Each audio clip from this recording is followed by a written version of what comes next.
الحمد لله رب العالمين والصلاة والسلام على أشرف الأنبياء والمرسلين أما بعد فأعوذ بالله من الشيطان الرجيم من همزه ونفخه ونفثه بسم الله الرحمن الرحيم رب اشرح لي صدري ويسر لي أمري واحلل عقدة من لساني يفقه قولي اللهم انفعنا بما علمتنا وعلمنا ما ينفعنا وزدنا علما وبشر عبادي الذين يستمعون القول فيتبعون أحسنه أولئك الذين هداهم الله وأولئك هم أولو الألباب أعوذ بالله من الشيطان الرجيم بسم الله الرحمن الرحيم فلما قضينا عليه الموت ما دلهم على موته إلا دابة الأرض تأكل من سأته فلما خر تبينت الجن أن لو كانوا يعلمون الغيب ما لبثوا في العذاب المهين فلما قضينا عليه الموت پس جب ہم نے فیصلہ کیا اس پر موت کا سیدنا سلیمان علیہ السلام پر ما دلہم علی موتہ نہیں خبر دی ان کو اس کی موت کی نہیں خبر دی ان کو سے مراد یعنی جنوں کو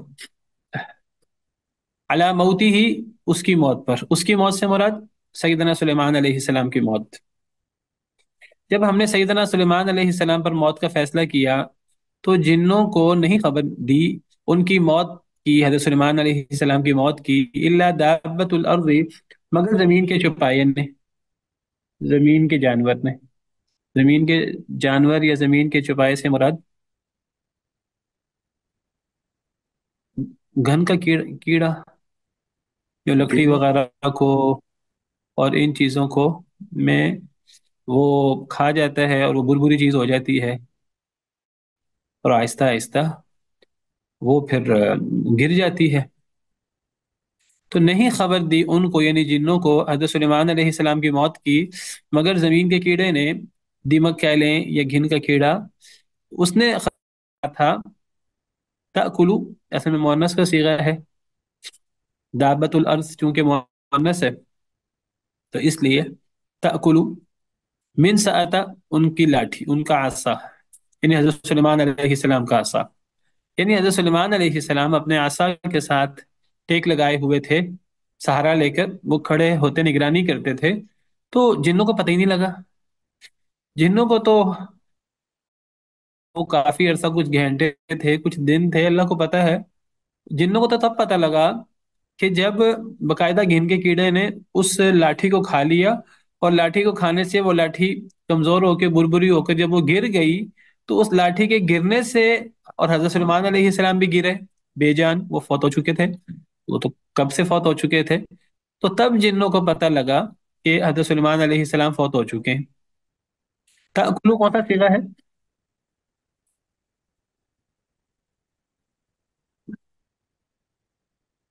فعل مضارع کا شیخ صاحب۔ فعل مضارع کون سا صیغہ ہے یہ حاضر کا صیغہ ہے۔ میرا خیال واحد مذکر حاضر کا حاضر۔ صیغہ ہوگا تو مطلب ہوگا پھر تو کھا رہا تھا حالانکہ معنی کیا بن رہا ہے بس جب ہم نے فیصلہ کیا حضرت سلیمان علیہ السلام پر موت کا نہیں بتایا ان کو حضرت سلیمان کی موت کا مگر زمین کے کیڑے نے جو کھا رہا تھا تو کھا رہا تھا نہیں جو کھا رہا تھا یعنی تھرڈ پرسن کی بات ہے غائب کی بات ہے تو یہ غائب کا صیغہ ہے نہ کہ حاضر کا تو کون سا صیغہ ہوا غائب کا واحد مونس غائب۔ واحد مؤنث غائب بالکل ٹھیک تو یہ اصل میں دابت الارض چونکہ مؤنث ہے تو اصل میں ہم اگر لفظی معنی کریں تو وہ کھا رہی تھی دابہ مؤنث ہے ہم چونکہ اردو محاورے میں معنی کر رہے ہیں اور اردو میں ہم زمین کے کیڑے کو یا زمین کے جانور کو ہم مذکر سے تعبیر کرتے ہیں تو ہم اردو میں معنی کریں گے کہ وہ کھا رہا تھا ویسے صیغہ یہ چوتھا ہے واحد مؤنث غائب کا فعل مضارع باب نصر ینصر وہ کھا رہا تھا ان کا عصا فلما خر پس جب وہ گر پڑے حضرت سلیمان علیہ السلام اب وہ دیمک نے یا گھن کے کیڑے نے وہ لاٹھی کھا لی حضرت سلیمان علیہ السلام کی اور حضرت سلیمان گر پڑے تو جب وہ گرے تو پھر جنوں کو پتہ لگا جنوں کو معلوم پڑا اللہ کانو، یہ کہ اگر وہ جانتے ہوتے غیب کو، ما لبثوا فی العذاب المہین، نہ وہ رہتے رسوا رسوا کن عذاب میں۔ اب سیدنا سلیمان علیہ السلام جنوں سے بڑے بڑے کام لیتے تھے، پچھلی آیت میں ہم نے پڑھا، پچھلی آیت کریمہ میں بڑے بڑے عمارتیں اور بڑے بڑے محل، تصویریں، اور تالابوں جیسے بڑے بڑے برتن، اور گاڑی ہوئی ہانڈیاں، دیگیں، تو بڑے بڑے کام لیتے تھے سیدنا سلیمان علیہ السلام جنوں سے۔ جن ان کے تابع فرما تھے، اور جو جنوں میں سے ان کی مخالفت کرتا تو وہ جل جاتا تھا۔ اب حضرت سلمان علیہ السلام کے زمانے میں جب جنوں کے ساتھ اتنا تعلق بڑھا، اور جن حضرت سلمان علیہ السلام کے تابع فرما تھے، تو بعض لوگوں کو مغالطہ ہوا کہ شاید جن غیب جانتے۔ تو اللہ تعالیٰ نے یہاں اصلاح کی ہے کہ جن غیب نہیں جانتے، اللہ کی کوئی مخلوق غیب نہیں جانتی، چاہے وہ جن ہوں، چاہے وہ فرشتے ہوں، چاہے وہ انسان اور انسانوں میں افضل ترین انسان، نبی، رسول، چاہے وہ نبیوں کے سردار سید الانبیاء والمرسلین محمد صلی اللہ علیہ وسلم ہی کیوں نہ ہو، کوئی بھی غیب نہیں جانتا، کیونکہ غیب جاننا یہ اللہ رب العالمین کی صفت ہے، اور اللہ رب العالمین کی صفت اللہ کی کسی مخلوق کو دینا یہ شرک ہے، شرک اکبر ہے۔ تو جب حضرت سلمان علیہ السلام گر پڑے تو جنوں کو پتہ لگا کہ اگر وہ غیب جانتے ہوتے تو وہ رسوا کن عذاب میں نہ رہتے۔ اب حضرت سلیمان علیہ السلام جنوں سے کام لیتے تھے، تو کام لیتے ہوئے نگرانی کرتے تھے، تو نگرانی کرتے کرتے کئی مرتبہ وہ لاٹھی سے ٹیک لگائے وہ دیکھتے رہتے۔ اب اب دیمک نے کھا لیا لکڑی کو، اب دیمک لکڑی کو اتنی جلدی تو نہیں کھاتی، کچھ وقت لگتا ہے کہ شاید کئی گھنٹے یا کئی دن گزر گئے۔ اس کے بعد جب وہ عصا یا لاٹھی گری، اور حضرت سلمان علیہ السلام کھڑے کھڑے فوت ہو چکے تھے، جنوں کو لگ رہا تھا جیسے وہ نگرانی کر رہے ہیں۔ اب سیدنا سلیمان علیہ السلام کا رعب اور دبدبہ اتنا زیادہ تھا، ہیبت اتنی زیادہ تھی کہ جن، آپ یہ سمجھیے کہ وہ انہیں دیکھتے بھی نہ ہوں گے، بس دور سے نظر آ رہا ہے کہ کھڑے ہیں سیدنا سلیمان علیہ السلام، تو اب جن ان کی آنکھوں میں یا ان کے چہرے کو تو نہ دیکھتے، جو اس طرح کر کے حکمران ہوتا ہے اور پھر جو نافرمانی کرے اس کو سخت سزا دیتا ہے، تو اس کی ہیبت ہوتی ہے۔ اور ویسے بھی جو اللہ کے بندے ہوتے ہیں، اللہ کے نبی، اللہ کے ولی، ان کی ایک علمی اور ایک ان کی ایک الہیت کی بھی ہیبت ہوتی ہے۔ صحابہ کرام کہتے ہیں کہ وہ نبی کریم صلی اللہ علیہ وسلم کو آنکھ بھر کر نہ دیکھ سکتے تھے۔ مشہور حدیث آپ نے سنی ہوگی سیدنا عمر بن عاص کی، کسی نے ان سے پوچھا کہ نبی کریم صلی اللہ علیہ وسلم کا حلیہ بیان کریں، تو سیدنا عمر بن عاص نے فرمایا کہ نبی صلی اللہ علیہ وسلم کا حلیہ کیسے بیان کریں، ہم تو نبی کریم صلی اللہ علیہ وسلم کو نظر بھر کے دیکھ نہیں سکتے تھے آپ کی ہیبت کی وجہ سے۔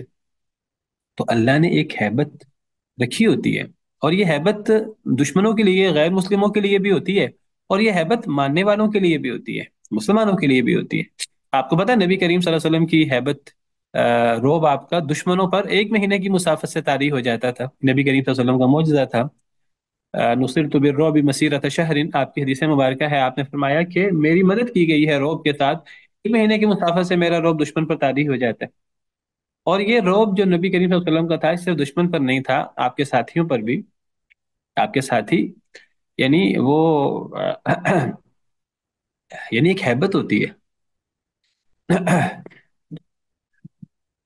اور یہ ہیبت ہونی چاہیے۔ تو صحابہ کرام نبی کریم صلی اللہ علیہ وسلم کو نظر بھر کے دیکھ نہ سکتے تھے اس ہیبت کی وجہ سے۔ اللہ نے ایک ہیبت رکھی ہوتی ہے، یہ ہیبت کوئی خوف نہیں ہوتا، یہ ایسی ہیبت ہوتی ہے جو مزید قریب کر دیتی ہے اس نبی کے، اس ولی کے، مزید محبت میں اضافہ کر دیتی ہے۔ جیسے مثلا اللہ ہے، اللہ رب العالمین کا خوف اور اللہ رب العالمین کی ہیبت، اللہ رب العالمین کا خوف ایسا ہے جو یعنی